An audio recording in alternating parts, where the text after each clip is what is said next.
Hola, hola, ¿qué tal? Bienvenidos al programa de Ciencia y Tecnología aquí por Chacra Televisión. Como siempre les decimos, el programa de los científicos e investigadores argentinos. Hoy vamos a hablar de pulverizaciones y la manera de hacerlo más ecológico y sustentable. Cómo cuidar el medio ambiente y hacerlo más eficiente.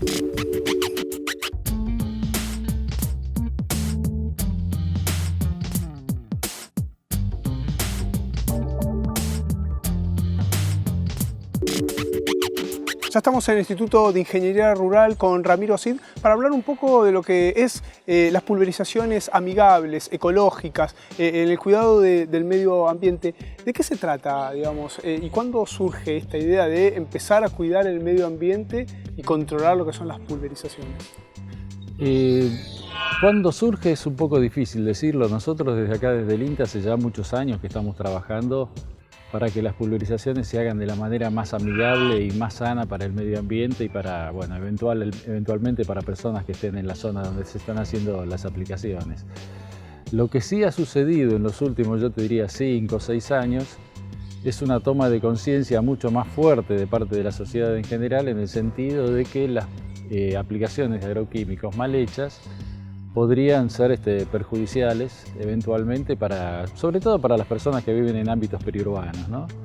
También está la otra discusión sobre los alimentos naturales sin agroquímicos o con agroquímicos, pero esa es una segunda cuestión. Y yo diría que esto básicamente viene desde los últimos 5 o 6 años, pero el INTA hace ya muchos años que viene trabajando en esto. Inclusive yo ingresé al INTA en el año 2005, ya hacía una larga historia del INTA trabajando en la calidad de las aplicaciones de agroquímicos. ¿Cuáles son los principales, si lo vamos a separar en dos partes, para las poblaciones cercanas a estos campos, por ejemplo? Y después, ¿cuáles son los riesgos que hay para los campos, precisamente ríos, tierra? El gran problema que tienen las aplicaciones de agroquímicos es el fenómeno que se llama la deriva de agroquímicos. La deriva de agroquímicos, por decirlo así muy sencillamente, son las gotitas de caldo de pulverización que tienen agroquímico adentro y que el viento se la lleva a algún lugar que no es el lugar deseado donde se quiere hacer la aplicación, lo que sería fuera del blanco. Pueden ser varias las sustancias que vayan. Si estamos trabajando con un herbicida, es muy probable que se quemen, plantas, arbolado público, etc. Lo cual, por supuesto, tiene cierta gravedad, pero mucho más grave cuando estamos trabajando, por ejemplo, con insecticidas, que en promedio son 15 veces más tóxicos que los herbicidas, y ahí, si bien no se percibe tanto en el momento, porque no hay nada quemado, nada visible, es mucho más perjudicial para la salud. Pero lo que hay que tener en claro es que la tecnología que nosotros disponemos hoy permite hacer las aplicaciones prácticamente sin riesgos. De ahí a que se hagan sin riesgos, es decir, es otra situación, ¿no? Entre la realidad y lo posible hay una diferencia en la cual el INTA viene trabajando desde hace bastante tiempo para achicarlo al mínimo, ¿no? Para que las cosas se hagan como corresponde. ¿Los casos más habituales en cuanto a riesgo de poblaciones, cuáles son? Normalmente la gente se queja del glifosato, ¿no? Es decir, el glifosato es una sustancia que dentro de lo que son los agroquímicos no es de los más tóxicos. Antes era de banda verde son los menos tóxicos de los agroquímicos, ahora se han subido los requisitos para estar en la banda verde y pasó a ser de banda azul, pero digamos la toxicidad sigue siendo la misma, ¿no?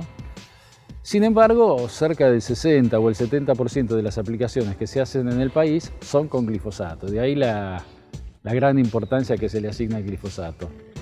De todas maneras, yo no sé si vos te acordás cuando fue esa comisión que se generó después del 2008 para investigar a los agroquímicos. Hubo toda una comisión investigadora y básicamente la conclusión a la que llegó fue que menos mal que tenemos el glifosato, porque si no tendríamos que estar usando otras sustancias mucho más peligrosas, ¿no? Y en general la gente no percibe los riesgos con los insecticidas, al extremo tal que no deja de ser paradójico que cuando hay una población importante de mosquitos en un pueblo, hagan pulverizaciones con insecticidas en el medio del pueblo, con dosis mucho más grandes que las que pueden llegar desde los campos circundantes, y que a todo el mundo le parezca lo más normal del mundo y lo deseable. Sin embargo, eso es muchísimo más peligroso que una aplicación hecha en la periferia y a, no sé, 200, 300 metros de distancia. ¿Y cómo es el manejo, digamos, con la fauna, con la ecología, con los insectos, con las abejas, por ejemplo, cuando se hacen las pulverizaciones? Teniendo en cuenta que la abeja es un tercio de lo que se cosecha, depende de la polinización. Sí. Bueno, con las abejas hay una ley que establece que cuando se hace una pulverización hay que avisar a los que producen miel, apicultores exactamente, y ellos lo que hacen es cubrirle las piqueras evitando que las abejas salgan y se contaminen y se mueran. De todas maneras, el tema no pasa por evitar las aplicaciones como muchas veces se pretende hacer. Yo siempre traigo la comparación de el tránsito automotor, ¿no? Es decir, todos los años mueren, no sé, 7.000, 8.000 personas por accidentes de tránsito, lo cual evidentemente es un desastre. Los riesgos de las pulverizaciones son muchísimo menores. Sin embargo, a nadie se le ocurre decir prohibamos el transporte automotor, porque bueno, las ventajas del transporte automotor son tan claras, tan notorias, tan evidentes que a nadie se le pasa por la cabeza decir prohibámoslo. Sin embargo, sí, mucha gente te dice prohibamos las aplicaciones de agroquímicos, porque no perciben la real importancia que los agroquímicos tienen en nuestra sociedad. Todo lo que comemos cotidianamente, no sé, podría empezar a nombrarte un menú completo de un restaurante, han tenido en alguna etapa de su producción la necesidad de utilizar agroquímicos. Y si no tuviéramos los agroquímicos, nuestra producción se caería notablemente, subirían el precio de los alimentos y hay estudios que, bueno, evidencian que subiría muchísimo la pobreza, etc. Es decir, los agroquímicos hoy están tan metidos en nuestra forma de vida como podría serlo el transporte automotor, ¿no? Como conclusión. Lo que pasa es que no es tan visible, la gente no lo ve, no lo tiene claro, entonces protesta mucho sobre ese tema. ¿Cómo es el tema con los manejos de los ríos y las napas a la hora de fumigar, de pulverizar? Lamentablemente en nuestro país tenemos muy pocos estudios sobre contaminación de aguas y contaminación de tierras y demás. Cada vez los agroquímicos son menos tóxicos. Siguiendo una secuencia histórica, cada vez son más los agroquímicos de banda verde, los menos tóxicos, en comparación con los de banda roja, que son los más tóxicos, de los cuales prácticamente ya no se usan. Y te decía que lamentablemente hay muy pocos estudios y los pocos que hay marcan que al momento de las aplicaciones el contenido de agroquímicos en suelo aumenta notoriamente y a medida que va pasando el tiempo van disminuyendo hasta que llega un punto en el que se llega a valores que están por debajo de los que se consideran tolerados internacionalmente. En el caso de las aguas, se puede trabajar, las aguas superficiales, después están las aguas subsuperficiales, ¿no? En el caso de las aguas superficiales es más o menos lo mismo que en las aplicaciones periurbanas. Con los conocimientos necesarios se puede lograr que no llegue agroquímicos al agua que está corriendo. De nuevo hago la salvedad, una cosa es lo que es posible y otra cosa es lo que sucede en la realidad, para lo cual todos estamos trabajando para que cambie.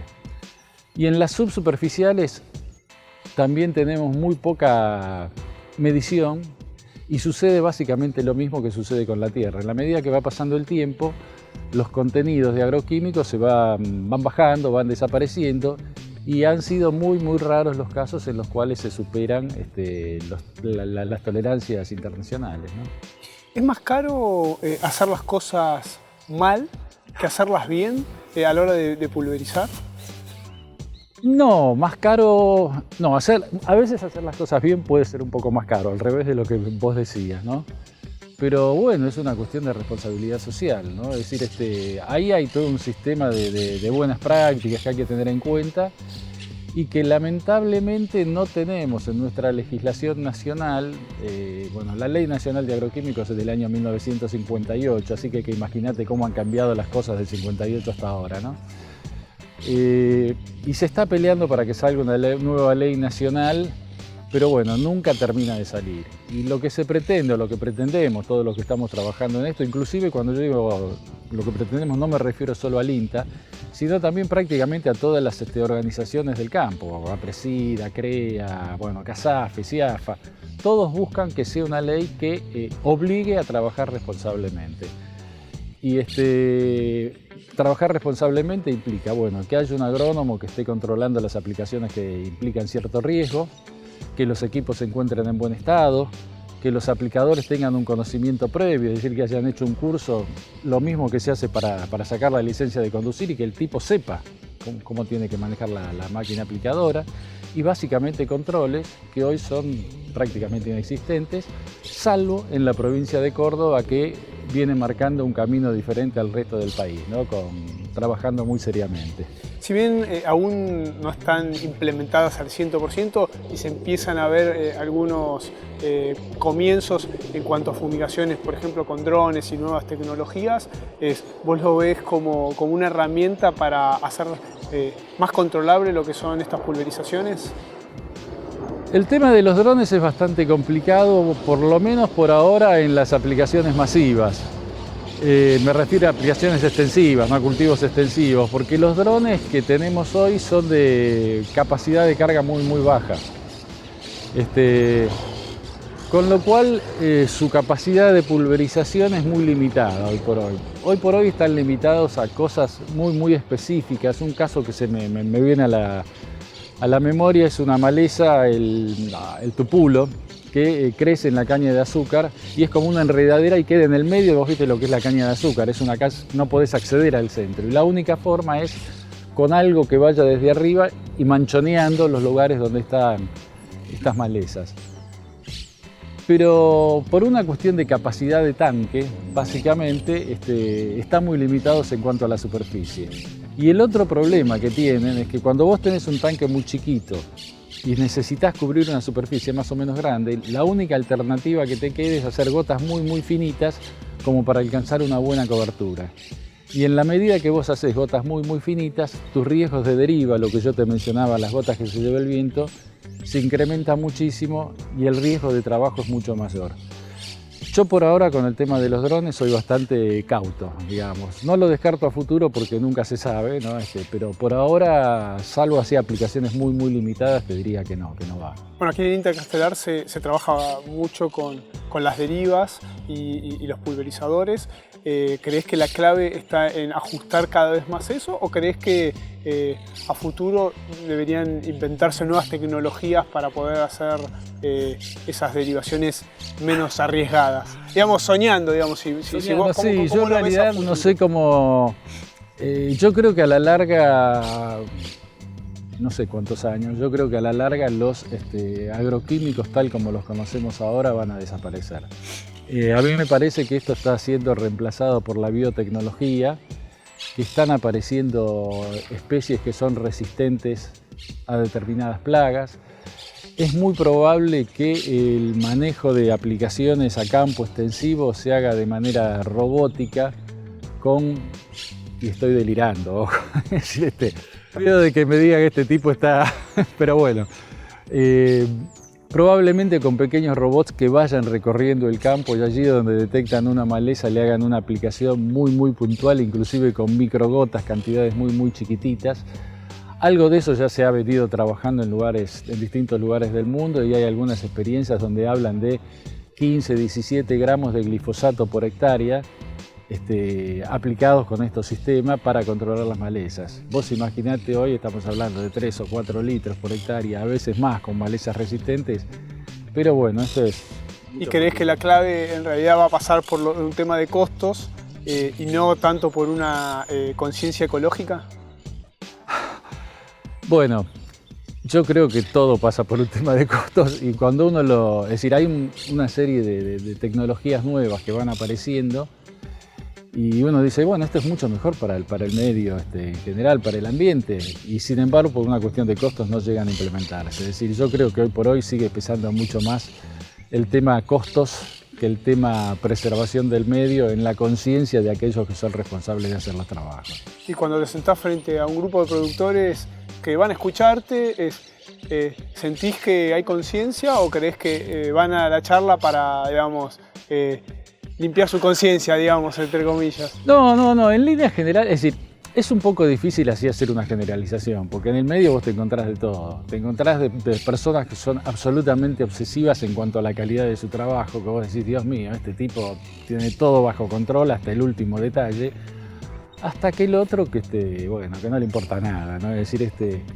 ahí me viene a la memoria un viejo chiste, ¿no? Que dice, uno le pregunta a otro, ¿qué es peor, la ignorancia o la indiferencia? Y el otro responde, no sé ni me interesa, ¿no? Acá hay un poco de todo, hay un poco de ignorancia de algunos, pero que bueno, eso si tienen la voluntad de aprender, se puede solucionar.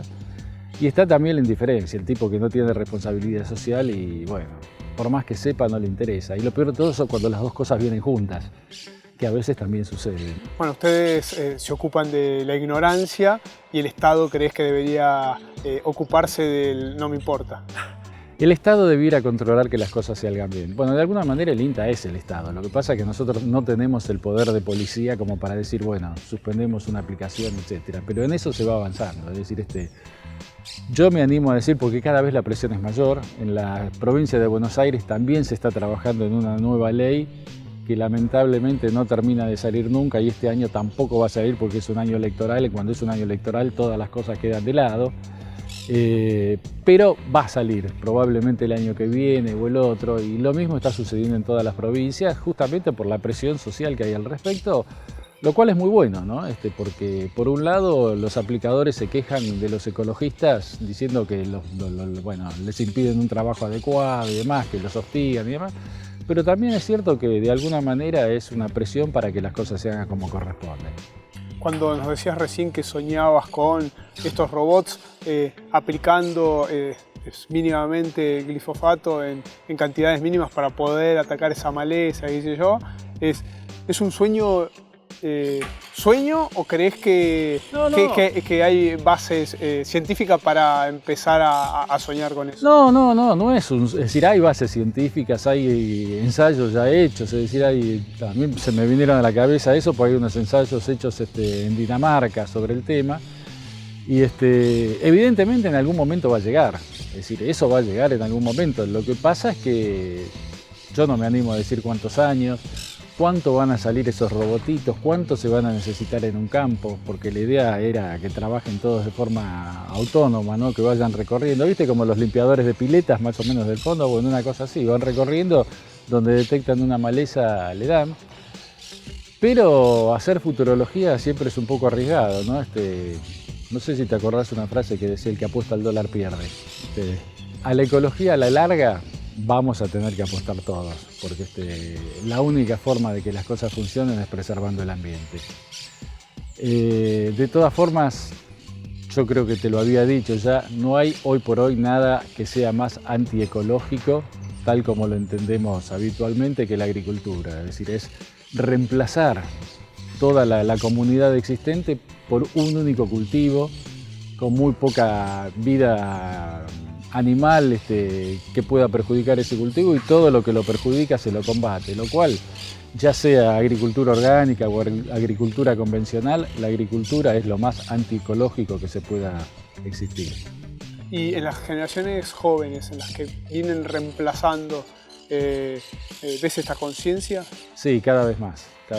Y además las generaciones jóvenes tienen la enorme ventaja de que ese tipo de instrumentos como el que vos tenés en la mano la manejan absolutamente de taquito, cada vez la electrónica es más importante en la tecnología de aplicación, cada vez aparecen nuevos insumos electrónicos y los jóvenes tienen mucha más facilidad de la que tenemos nosotros para llevarla adelante. Así que como estamos cerca de la jubilación, ellos la van a manejar mucho mejor esto. Y te voy a preguntar una consulta que probablemente suene odiosa, ¿y los científicos argentinos van, digamos, de la mano con estos avances o están a veces por detrás, sentís? De nuevo se hace difícil hacer una generalización. Es decir, los que están en el tema de aplicaciones y de agricultura en general sí van de la mano. Hay otros que tienen un enfoque mucho más ecologista y en ese caso no. Y se dan cambios. Alguno que estaba en un bando después se pasa al otro en la medida que se convence. Pero bueno, hay un poco de todo, ¿no? Sí, un poco lo que decías es ser pragmático, ¿no? Es Sí. o tener costos de alimentos caros y no para todos, a tener alimentos más baratos y que puedan a nivel mundial abastecer la cantidad de miles de millones que crece la población en el mundo año tras año, frente a esto que es una necesidad, ¿no? Tener que alimentar a tanta gente, hay que usar agroquímicos también. Tal cual, tenemos una población creciente, dicen que del 2050 van a ser 9.000 millones de habitantes, bueno, veremos si lo son o no, pero lo que sí está claro es que la población viene creciendo. La capacidad de producir alimentos tiene que crecer y las dos grandes herramientas que tenemos hoy para esto son básicamente la genética, con todos los bioalimentos, los organismos modificados, y el control de las plagas. Es decir, las plagas, si no las controlas, se te puede llevar hasta el 70 o el 80% de lo producido. Así que hoy por hoy, más allá de lo que suceda a futuro, los agroquímicos son absolutamente necesarios y no podemos prescindir de ellos. Bueno, un tema que es apasionante, ¿no? Es cómo hacer más sustentable lo que son nuestras pulverizaciones. Un tema en el que los productores agropecuarios cada vez están tomando más conciencia sobre el cuidado del medio ambiente. No tenemos mucho más tiempo. Le agradecemos por habernos acompañado a lo largo de esta media hora y nos vemos en la próxima emisión.